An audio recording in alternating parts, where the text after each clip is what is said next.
Want to know how to fix the Mobile Legends server issue error? Well, no worries. In this video, I'm going to show you an easy step-by-step guide on how you can do it. It's super simple and under a minute, so let's get straight to it. Now, first things first, simply open up your Mobile Legends application, and once you have done that, make sure you check if it's not a server issue or the Mobile Legends issue. So first things first, you need to make sure that your servers of Mobile Legends are actually up and it's not a device issue. So if it's your device issue itself, just simply turn off and turn on your Wi-Fi first off. So if that still doesn't work, just simply head towards your app information, and in the bottom right side you should be seeing clear all data or clear cache. So simply select clear cache first, and if it doesn't work, just simply select clear all data and it should work. Next, update your Mobile Legends. If you haven't updated for a while, that could be an issue as well.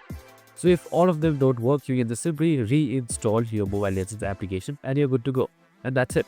I hope this video helped. If it did, make sure to like, subscribe and tune in with us for more of these videos. See you in the next one.